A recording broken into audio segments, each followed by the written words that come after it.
The procurement life cycle for me starts with spend analysis and understanding the totality of expenditure in an organisation or across a number of organisations. Once you've understood the size and scale of expenditure, then you can start to plan category strategies, which suppliers are critical to the organisation. You can move into sourcing, contract management and supplier performance management.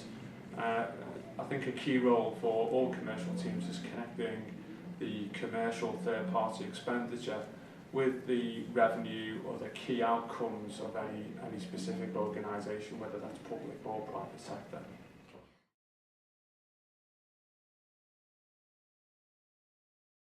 If you don't understand the expenditure of an organisation, you really cannot plan allocation of resources, which areas are critical to the organisation.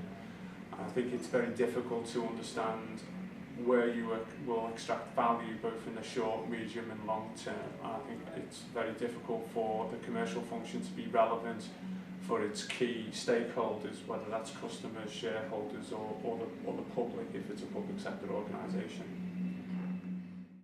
Many organisations have challenges in terms of compliance, so they will put an effective agreement in place, although the utilisation of that agreement can be minimal, so we have a lack of compliance in organisations.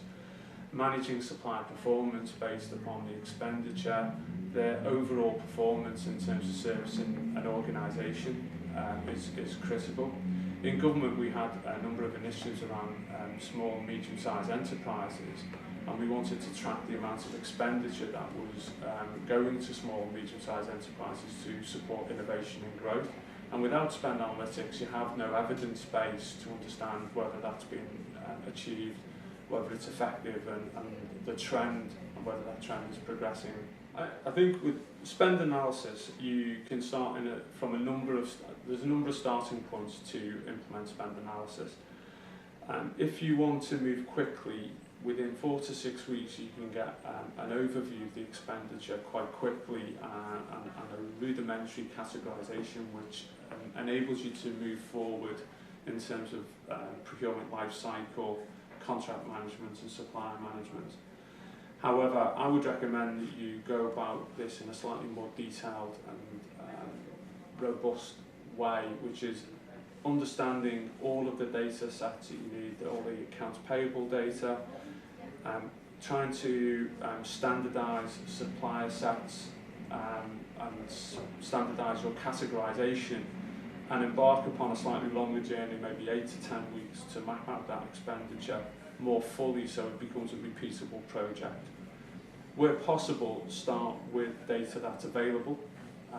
So if you've got a complex organisation, start where there's large amounts of expenditure, but it may be only 1 or 2 data feeds, so you can start to learn by actually implementing the project as opposed to undertaking the project in theory and in principle and spending a long time without seeing any benefits or outcomes.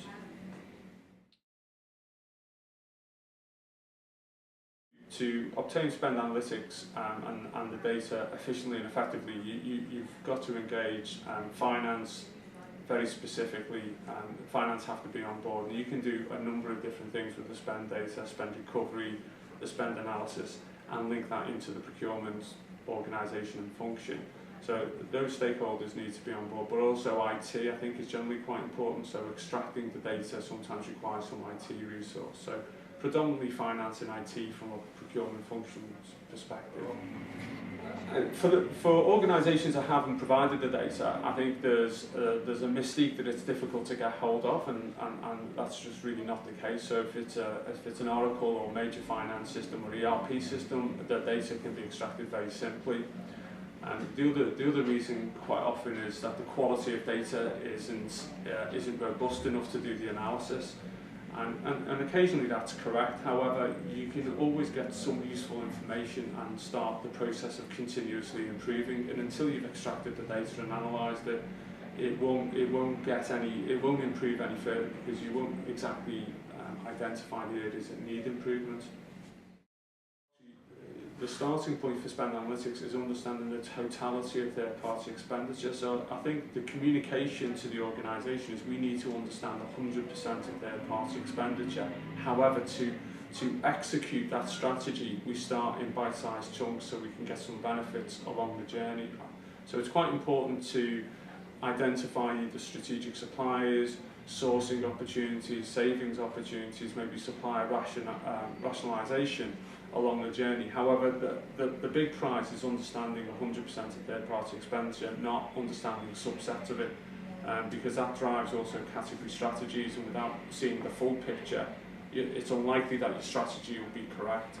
We've undertaken spend analytics. We've done sort of fairly manual extraction and built our own access databases or using business intelligence tools. We've used third-party specialist providers such as Bravo and others. And we've also tried to use the data analysis capability of ERP tools. My recommendation will be to use a specialist provider who's got an integrated tool into e-sourcing, contract management, because it's about a total solution for the procurement function in the organisation. To undertake spend analysis manually or using non-specific tools is costly, expensive, and takes a long time to ensure it's effective, efficient, and repeatable. You can use ERP tools, but again, quite often they're quite expensive to maintain and manage, and there's not enough continuous improvement built into the tools to make them effective.